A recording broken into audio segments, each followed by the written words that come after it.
Great.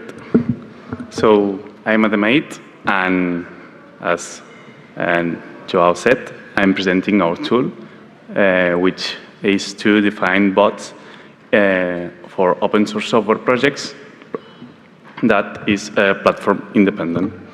I've made this work with Javier Cánovas de Izquierdo and Jordi Cabot. Okay, so first, we want to introduce the open source concept. So open source is any kind of code that is publicly accessible, so anyone can see, modify, or distribute as they can see fit. These projects are developed on a decentralized and collaborative way, which rely usually on peer review and community production. These projects are usually hosted and developed in social code hosting platforms such as GitHub or GitLab, which provide a set of tools and to create this kind of software in this collaborative way. These platforms are built on top of Git and rely on the so-called pull-based development model, which consists on copying the original repository and submitting a pull request to propose new changes. So, and in this kind of platforms, or in this kind of projects, the workload is usually done by passionate developers, which in theory would be several developers, but this is not usually the case. So the alternative, or some solutions that recent repositories applied, is to apply bots in this kind of projects. The use of bots can be positive, but it has several drawbacks. It involves manual coding and expertise on the platform APIs or offerings, and therefore these bots are platform independent, making it very time-consuming to create any type of bot for projects that are hosted on several platforms, such as the case of mirror repositories. Furthermore, these automatisms or bots are usually code-centric, and we know that in open source software, the code developers aren't just the work community. There's more social aspects to take into account. So, to the best of our knowledge, there is no DSL to build bots in open source software in a way that is agnostic to the platform that is hosted, the project. And with our approach, the bots are defined independently of the platform, so it access to the platform elements transparently. Our architecture can be depicted as it follows, which it has two main structures, which is the tool infrastructure and the runtime. The tool infrastructure includes the DSL definition, that is the set of syntax to define the bot, and a set of helpers to facilitate the definition of bots transparently. So, the abstract syntax of our language can be clearly organized into main components.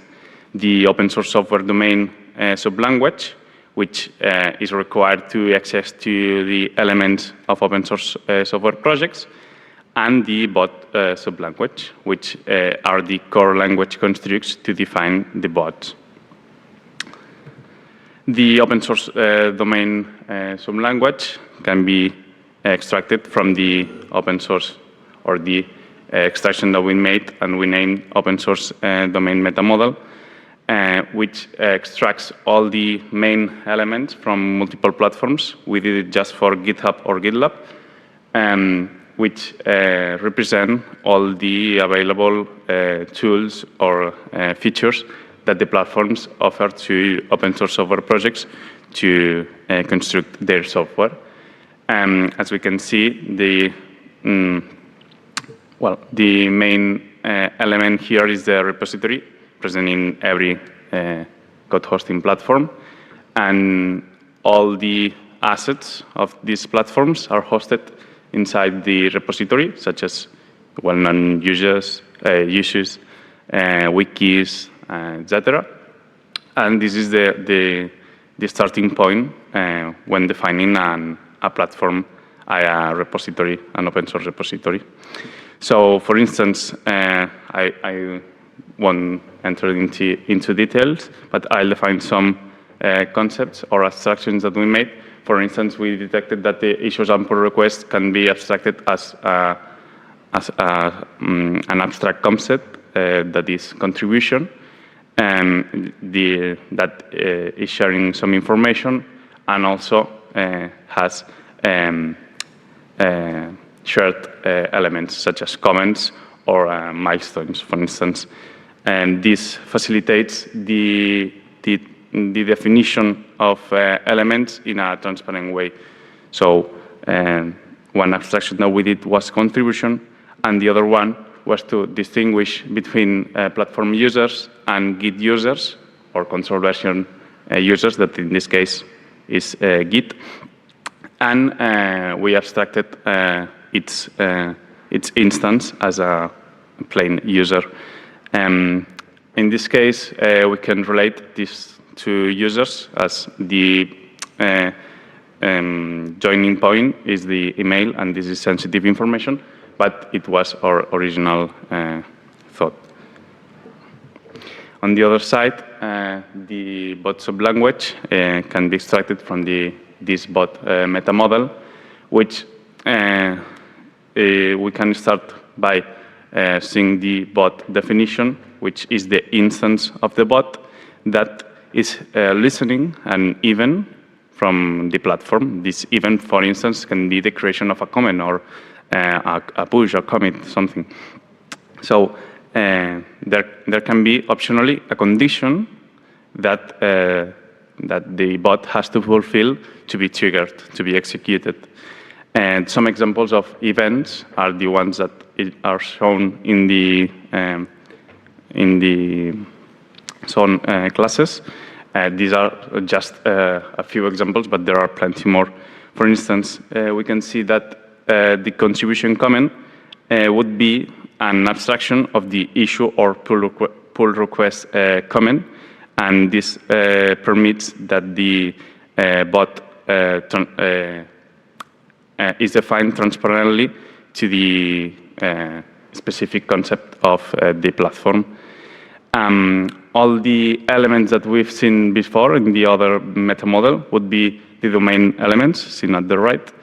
And this can, we just define this class to as a parent class of any domain element, so the bot can access. And at last, to define the behavior, we propose two initial concepts, so initial instances, which would be executes and creates. The execute instance is proposed as a more complex behavior, and that can interact with the domain elements as it wants.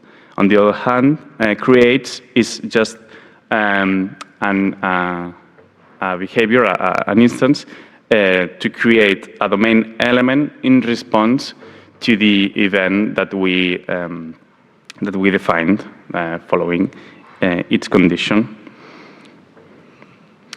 So we designed our DSL as a textual language for the sake of simplicity and understandability. And we decided to implement it as an internal DSL, relying on Java, to also, or at the beginning, escape to Java when we want to execute some more complex behaviors. And we relied on Fluent interfaces using the method chaining pattern. On the right side, there's an example of how would appear our DSL, which follows the Fluent API structure. So the keywords that we defined were 6, in fact, that for instance, the first one has to be declared always at the beginning and is unique and gives the identification of the bot and starts the flow. Right after the creation of the bot, we have to define the condition, the event that is listening, and optionally, the condition that has to fulfill. For instance, in the case that I've shown, would be an event from an issue, and we can optionally say that this issue has to fulfill. Has to have some number of comments of some attribute that the issue have to fulfill. So right after the condition, the on statement, we have to define the behavior.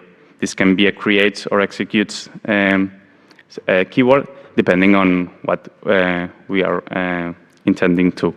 So the create statement, it creates directly the domain element, and the executes escapes to Java to create more complex systems and interacting with other concepts outside the open source domain meta model. So the example that I've shown before is that one, and as we see, I don't know if it's readable, but we start with the create bot statement. Right after, we go to the on condition, which the first part is the contribution coming, the event that we are listening, for instance, an issue comment or a pull request comment. And the other side, which is a lambda expression written in Java, is the condition that we have to fulfill. In this case, that the issue has to have one comment. And when this statement, the on statement, is fulfilled, we go right after the creates, and in this case, with the use of helpers, create the issue comment with the body of our choice. And at last, we use the validate to fulfill, to mitigate the ending problem in the method chaining partner. So besides the example that I've shown you, that is the first one. We would also like to show a more complex statement example, which would be using the executes statement. In this case, we can, well, the creation and the on statement would be similar. In this case, we are just checking that the pull request has been created without requested reviewers. We can do that thanks to our domain meta model.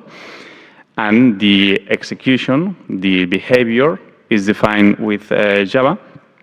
And what it does is to send, well, it doesn't mind, but it sends an email to the maintainers accessing to the concepts that we could extract with the domain meta model.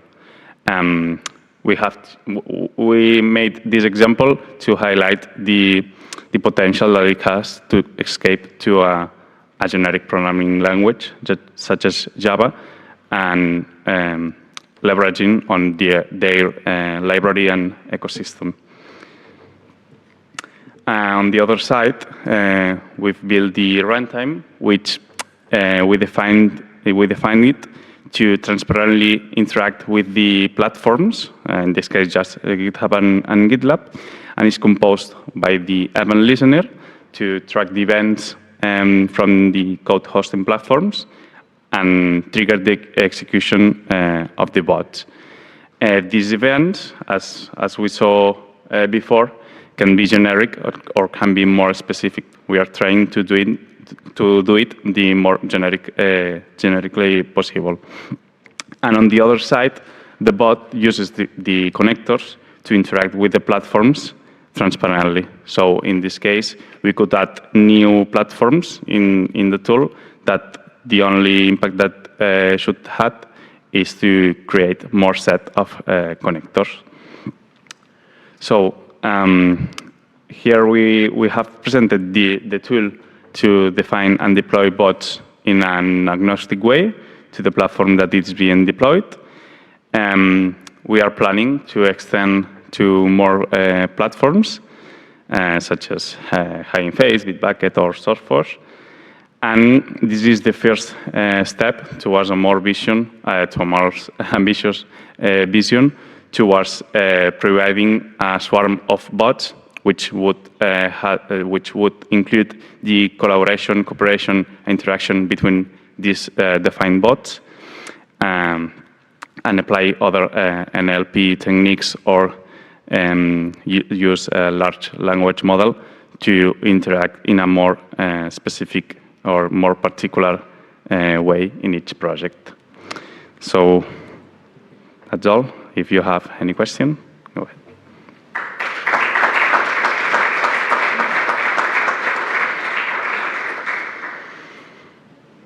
Questions, please? Yes, Thomas, please go ahead. Okay, thank you for the presentation. Have you tried to re-implement existing bots that are used by well-known OSS projects, for instance, bots on GitHub that are implemented with Probot, in order to compare the expressivity of your language with what Probot provides for defining bots? Thank you. Next question. We did it in this work. We didn't include it as we were in a initial state. But what we tried to do was to replicate some of the well-known bots in GitHub or GitLab, and defining with the DSL, also to compare the required lines of code to express the same behavior, the easiness or the facility that it should have for other developers or external contributors to not knowing generic programming language. And we plan to introduce it in the upcoming work, which would at this phase of validation with existing bots in the platforms. Thank you. We have time for one more question. Okay, so I'm curious. So you are embedding your DSL in Java, aren't you? Okay, so in embedded DSLs, you have some advantage and disadvantage. So looking at your DSL expressed in Java doesn't look very elegant, let's say. Why don't you, have you considered to put a notation and just have your textual notation for a DSL and let's say, translate it directly to Java? Well, not the translation part, but we considered that if we wanted to have the most configurable way of bots, we should have an extensive domain for it to say. And when we plan to do an external DSL, that is just for the domain that we planned, we saw many inconveniences and restrictions. So we escaped to Java just for the behaviors that go beyond the open source domain. So, for instance, the on statement, we were planning to change it to OCL, sorry, language. So to be more specific, and in the case of execution, executes, offering more helpers or connectors to facilitate this coding in Java and be more in the context of our domain. But thanks for the view. So thank you again.